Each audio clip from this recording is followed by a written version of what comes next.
Aloha and welcome to That Time I Got Arrested. This is the 6th episode and I am going to tell you why I'm not allowed in Ohio anymore. I'm also going to get into my fears and my relationships and my mommy issues. And can I just take a second to thank you guys so deeply from the bottom of my heart for all of the reviews on iTunes that you've been leaving. Who the fuck is Gary W. Talent, who said that he liked the show so much that it made him want to get arrested? I love you, dude. Reach out. Contact me on social media. Submit to the show. That Time I Got Arrested at gmail.com. B. Casper on Instagram. That Time I Got Arrested on Instagram. Leave us a review. I will shout you out. You guys are my best friends, and I'm so happy that you're here. I love you. So hang on. We're going to get into this one. My name is B. Casper, and my entire life has been a lie. That's not even my real name. But don't worry, I'm going to tell you all of my secrets. This isn't the story of how I became an orphan. This isn't the story about how I jumped off a 5-story building and survived. This isn't about how I died and came back funny. This is That Time I Got Arrested.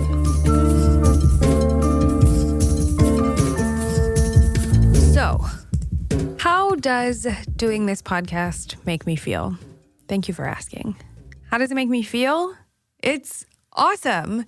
It's awful sometimes. I mean, not awful, but I get emotional reliving this stuff, as I've already explained to you. I get emotional and it is draining. I will sit here for a couple of hours. I get high with my producer before and after, because obviously, and I tell these stories and I stumble and we sort of go through it before I start recording, and then I record and I stop sometimes and then I keep going. And by the end, I just feel amazing. It's cathartic, but it's like I've been in therapy for 16 years of my life. So I know how to do that. And this is a different kind of therapy in the sense where I'm also trying to entertain you and I'm trying to get close to you because I am your friend. I am your ally. And it's so cool to hear from people that are listening. I love hearing what you guys think about the podcast. And I love when you reach out and I love when you write a review. It's so fucking awesome. And I'm really super grateful for anyone who takes the time to do that. For anyone who's even just listening, I am so grateful for you because I can see you. I see when you're listening. I can't check it like a psycho every day, but once a week when I come into the studio, my producer and I look at the numbers and I see you guys. You're out there. It's so cool. I'm so grateful. I love you guys so much. But how does it make me feel? It makes me feel cool, but it also is a lot. I mean, this is a lot. I'm telling you guys a lot. I'm telling you guys stuff that people I'm friends with in real life right now, currently, don't know. I'm telling you guys stuff that my roommate doesn't know about, you know? So this is a really interesting way of experiencing intimacy, something I am a huge fan of. So I feel a lot of things all the time. I'm too emo for comedy, but I guess I'll keep doing it. Whatever. I'm afraid of being like my mother. I think that's probably my biggest fear other than like snakes and sharks. I'm afraid of being just like her in the sense where I feel like my mom never really got to know herself. And I feel like my mom never experienced pure joy. So isn't that crazy that I'm afraid of being just like her? Because I feel like if there's anything you could really say about me, it's that I know myself and I know how to have a good time. Maybe too much. The things that I'm most alike with my mother is I have her laugh. If you could hear my mom's laugh and if you heard us laughing in a different room, you'd think that we were the same person. The way I'm disalike from my mother is literally everything else. Everything else. I'm not an addict, even though I love to do drugs. I mean, maybe I'm addicted to weed. I don't want to talk about it. Maybe I'm addicted to weed. I don't really want to talk about it. But maybe I am, but like also I don't want to talk about it. But I am not addicted to really anything other than weed, but not talking about it. But I do feel like there is one thing that her and I have in common that's pretty terrible. And we're both bad at relationships. My mom was fucking terrible at relationships because she really knew how to pick them. You know, you hear the sarcasm in my voice. She really knew how to pick them. And you could really say the same thing about me.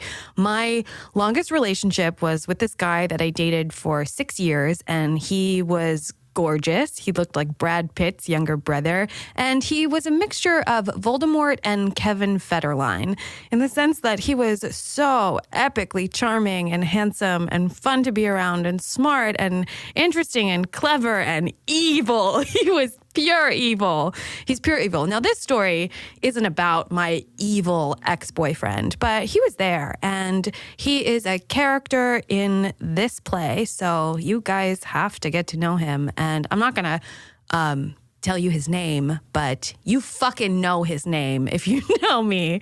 You really know his name, but I'll just call him this guy that I used to date. This guy that I used to date and sell drugs with and had a long, terrible relationship with. But it wasn't always terrible. And in the middle of it, in the summer before my senior year of college, I went to a music festival with this guy. And I used to do that a lot because that's how we met. We met at a music festival. And we fell in love at music festivals. And we used to go to music festivals together. And we used to sell drugs together. And we lived together. And we went to college in the same town. And we knew each other for a long time. We were pals. And then we were lovers. And now we are enemies, which is how all of my exes end up. So don't date me is what I'm trying to say. I'm trouble. So we used to really like hippie music. What is that? What fucking even is that? You know what it is, though. But I mean, like, you know. You probably know. You've, like, seen us around. I mean, what do you think of when you think of hippie music first, right? You think of Grateful Dead, maybe? That's not really my bag, baby, but I really love the String Cheese Incident. And I listened to jam bands, and I went to all those fucking festivals, and I liked electronica, like the Disco Biscuits and Lotus and all those other sort of bands that were playing these, like, funky, jammy, you know, synthy tunes. And I was about that life. But my boyfriend, this guy that I dated in college and after college, he was into techno because he started out listening to all that hippie shit. But there's something kind of funny and interesting that happens to hippies is like eventually you get into techno and house music. I don't know how it happens, but it's like a pretty universal thing. It's an evolution of self, and maybe like you get older and you have more money and like you become a little bit more yuppie, but you still like to party, but your taste in music changes a bit, you know, and I know a lot of hippies. I know a lot of hippies that graduated into techno. And I wasn't into techno. I thought it all sounded the same. If you don't like techno music, if you don't like electronic music, to an outsider, that kind of music all sounds the same. And it does until you start listening to it. And it's actually really subtle and beautiful and interesting. And it's fine. I'm like a little pretentious about it, but it's good. I like what I like. I like what I like. So he's really started to get into techno, and we like to go to music festivals. And it was the end of our junior year. It was Memorial Day weekend, and there was this techno music festival, which was really different and the same of what we kind of always did. We were always going to music festivals, but we weren't going to like techno music festivals ever, like nothing like that. But we decided to go to this festival called DEMF. It's not called DEMF anymore. It's called Movement now. But back then, it was called the Detroit Electronic Music Festival. And it was 3 days, Memorial Day weekend. They still do it, Movement, in Detroit. And it's at this really sick venue. It's all outdoors. And it's like this huge concrete jungle. But it's hard to explain. It's like right on the water. Hart Plaza? It's in Hart Plaza. And everyone takes chalk and like draws all over everything, and they have like an underground part, and it's almost looks like it was made for this fucking music festival. Like, I don't know what else they would do with it throughout the year other than, I guess, like hang out and be awesome. But specifically, it was probably one of the coolest venues that they could have had this type of festival in. And they had super huge acts that I had never fucking heard of before, like the Plastician, Richie Houghton played the year that I went. Yeah, and a whole bunch of other people that I'd never heard of, like some smaller DJs that I had seen at like the hippie festivals that I would go to. But really, like, I didn't know most of the people that were there. But I was blown away because I went there with a closed mind. I went into it thinking that I wasn't going to like it. My music taste is stupid because I didn't have siblings or anyone influencing. Like, my parents didn't tell me what kind of music to listen to, you know? It was kind of just like what was on the radio. And then when I was in high school, I liked Jack Johnson and Dashboard Confessional. And then when I was in college, I listened to the music that all my friends were listening to, which was like hippie jam bands, you know, even though it took me a while to find like the stuff that I really liked. And then I felt like I was sort of not open to finding new things until I sort of went to this music festival, actually, and really discovered that I love techno. I love techno. I love techno. I love house. I love tech house. I love footwork. I like dubstep a little bit sometimes if it's good. I like lo-fi, pseudo-spiritual, down-tempo, kind of like funky. I love electronic music and I love techno, but I didn't know that. I didn't know that until I went to Demph. So it's Memorial Day weekend.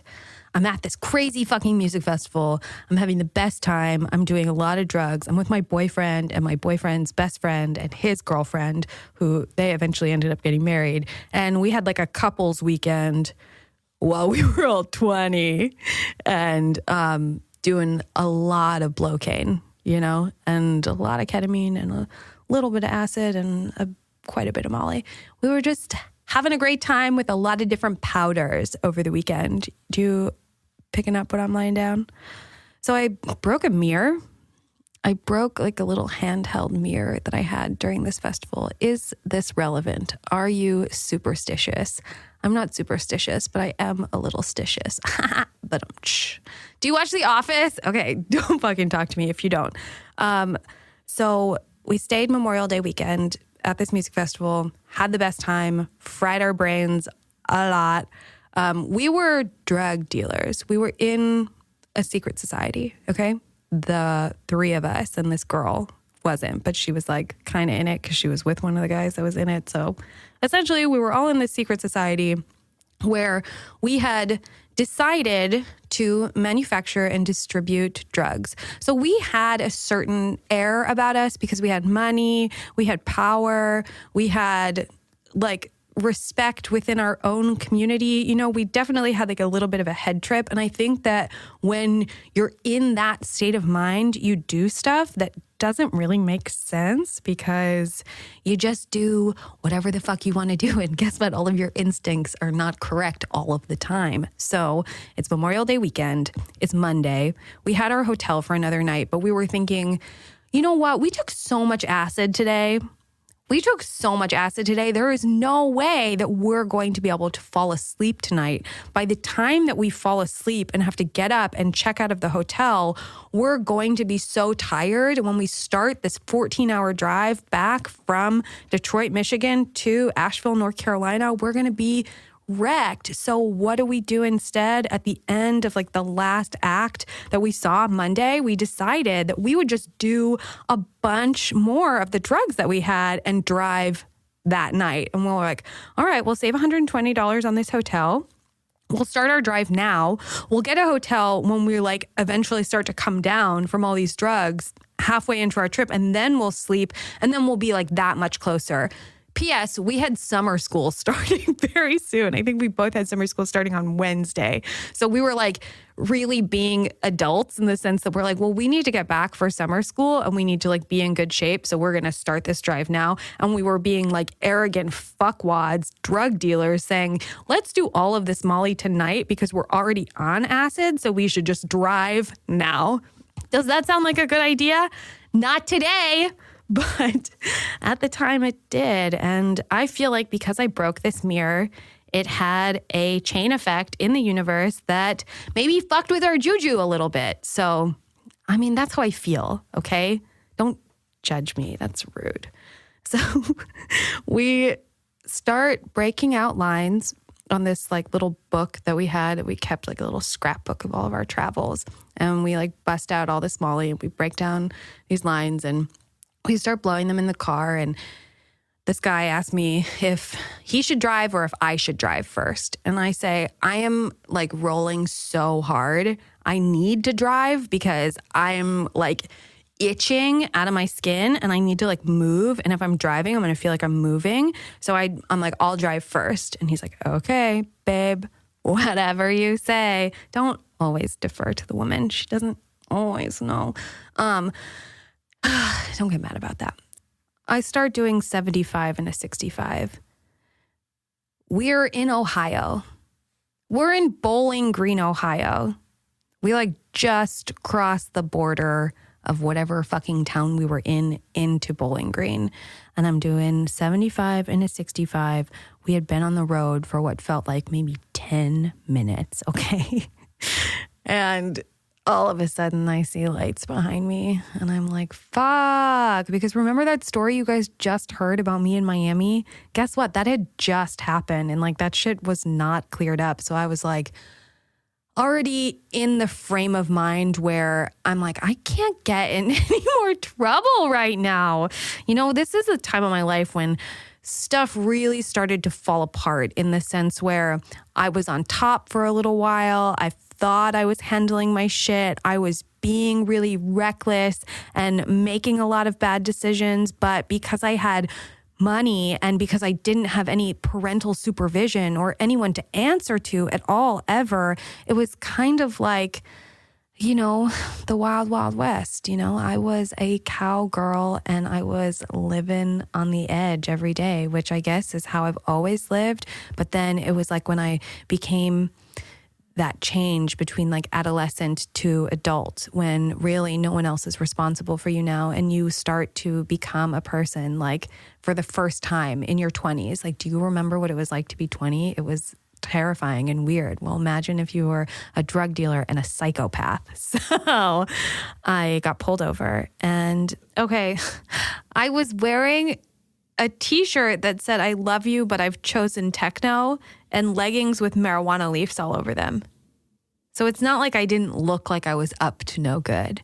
I did look like I was up to no good. I mean, I did something stupid right away. This was just kind of how I behaved at this time. I like to think that I'm better about it now, but I think that the thing that has changed most about me now is I don't put myself in these situations anymore. I used to be in those situations all the time, so I would act irrationally constantly because I was like, what the fuck am I doing with my life? But I gave the cop a fake ID right away. I mean, I was fucked up. I was on drugs and I was pretty sure there was a warrant out for my arrest in Florida because that all happened December the year before. Now we're in May, end of May, Memorial Day. And I'm like, I don't know, you guys. So I didn't even want to fucking hear about it. So I gave him a fake ID, which they obviously figured out right away, which, I mean, that was dumb. I like honestly should have given them my real ID and it probably wouldn't have been as bad.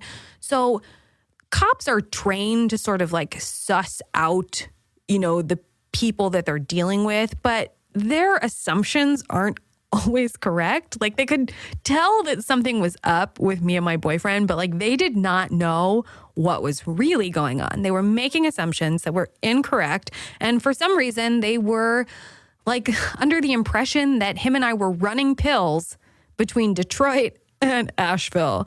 We had nothing to do with pills. I mean, we were manufacturing and distributing large quantities of LSD, MDMA, and DMT and weed, but, you know, pills, no, like we had nothing to do with pills, but they were convinced that pills were our fucking game. And it wasn't, but that's what they thought, you know? So the cop took my ID, found out it was fake, took me out of the car, put me in the cop car. I'm like, shit, this guy doesn't even know about what happened in Miami. You know, I'm like a secret keeper. When shit goes down, like my mouth stays shut. That's why I went to prison, you know? Fuck. So they put me in the back of the cop car and he's still in our car. We still have Molly and acid and weed on us. So while the cop is dealing with me, that guy like blew the Molly out the window of the car, and he like threw the acid, which was on little pieces of paper, onto the ground. And he did this slyly enough so that the police like didn't catch us with the class X felonies that we really had on us. So all they found on our person was the weed and a tiny bowl. So they thought we were running pills, and they find like a really insignificant amount of weed and a shitty bowl. So that was kind of like, okay, man, what do you want? You know, I wasn't drunk, but I was rolling my dick off. So I was in the back of a cop car, high as a kite, and they couldn't find, you know, what they were fucking looking for. And they put that guy in the cop car with me. They put him in the front seat, and they left us alone. And I was scared, and I hadn't told him about what happened in Miami, and I was still kind of nervous that that would come up. So I just started saying, I'm so sorry. I don't know why I gave him a fake ID. Whatever happens after this, I'm sorry, and I love you, and I just love you forever. I'm rolling, okay? So I was being a little dramatic, and all they found was the weed, but I didn't know that he had gotten rid of all of that stuff until he got into the cop car with me. He said, I blew out that powder and I got rid of that dose. And I said, oh, thank God, I love you. And the cop had been recording us inside of his cop car. Did you know that they could do that? I didn't know. I had no idea. I had no idea that they had like the wherewithal or the technology or like the ability, or if that was even legal for them to do. But it is. They recorded us. They put us in the car for a little bit and recorded our conversation, and then took him out of the car. And they were like mad at themselves at this point because they thought that they had some big score and they found less than a gram of weed. You know, like they didn't fucking have shit on us. And they played that recording back and heard what he said, and they kept trying to get out of him, what's a dose? What's a dose, man? They said that to that guy like a bunch of times. And you know what he said? God bless his heart. He said, a dose is a unit of measurement. Which is true. But like, imagine saying that to a cop. I mean, he was rolling too. Oh, man. God, I miss when he wasn't an asshole and a complete monster. So they tried to get us to bribe them.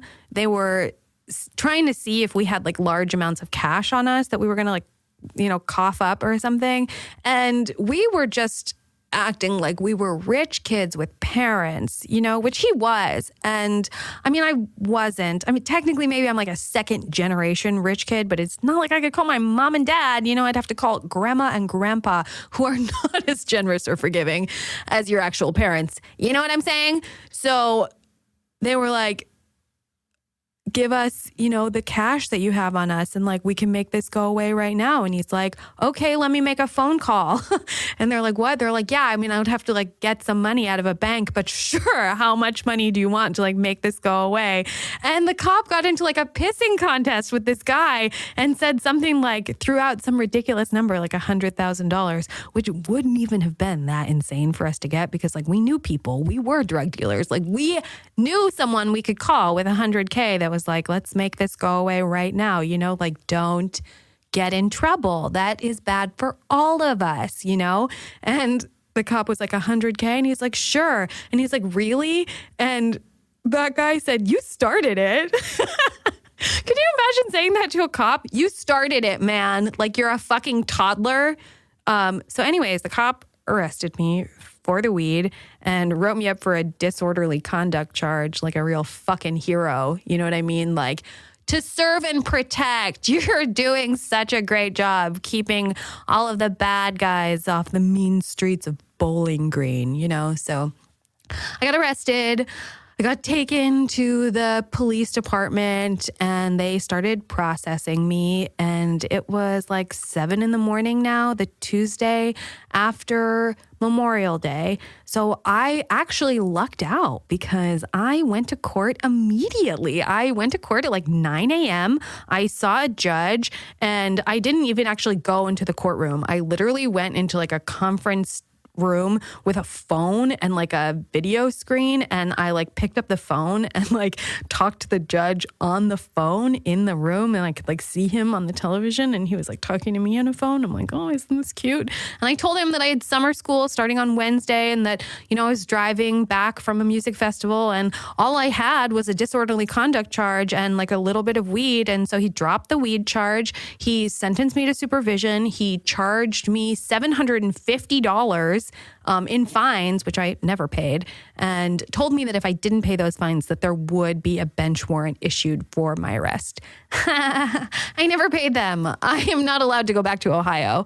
I went to Ohio recently to see a museum exhibit, which was so incredible. I saw those infinity mirrors and it was dope. But I went to Ohio, I went to Cleveland, and I was like a little nervous, even though this happened like 7 years ago.